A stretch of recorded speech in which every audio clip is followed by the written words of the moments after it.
Hi, my name is Christina Malillo, and I'm enrolled in Touro College's online General Education and Special Education program for early childhood. This semester I took the Early Literacy 2 course with Professor Bellis. One requirement of this course was to administer an informal reading inventory to a struggling reader, as well as analyze the results to create an intervention plan.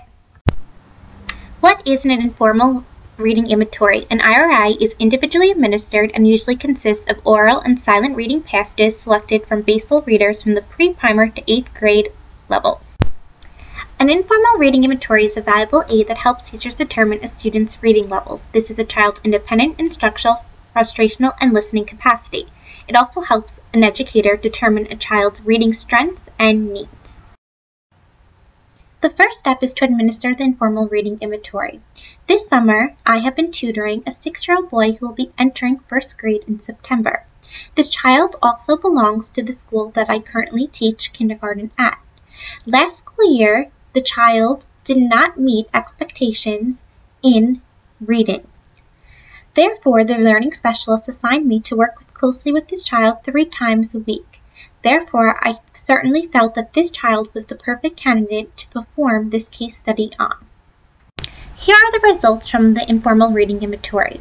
The child's independent reading level is at the pre-primer level, the instructional level is at the primer level, his frustration level is at the first reader, and his listening capacity is at the primer level. Aside from determining the child's reading levels, the informal reading inventory also helped me determine the child's reading needs. For one, the child has difficulties with comprehension, especially responding to inferential questions. The child also has difficulties reading fluently above his independent level at the pre-primer level.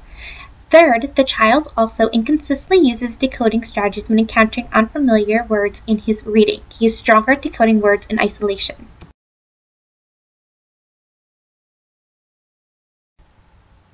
Based off the child's needs, this intervention plan will address the child's difficulties in comprehension, word recognition, and fluency. However, it is important to note that the child's greatest area of need is in comprehension, so a large part of the intervention plan will place an emphasis on comprehension.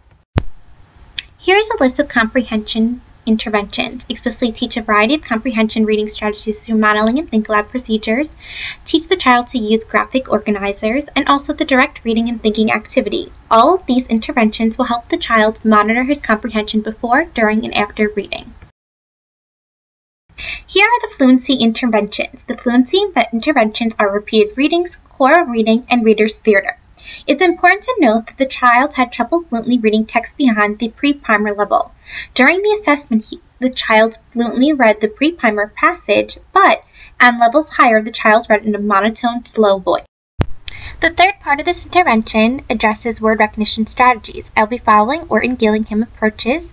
Specifically, I'll be following the 3-part drill that has a visual, auditory, and blending drill.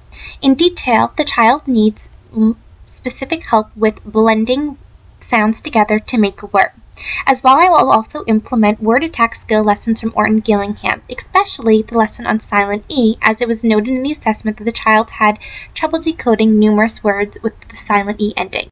Assessments will be used throughout the intervention to monitor the child's progress. Specifically, I'll be using Teachers College Reading and Writing Project running records every 2 to 3 weeks. This assessment will monitor all 3 areas of the intervention plan in reading accuracy, fluency, and comprehension.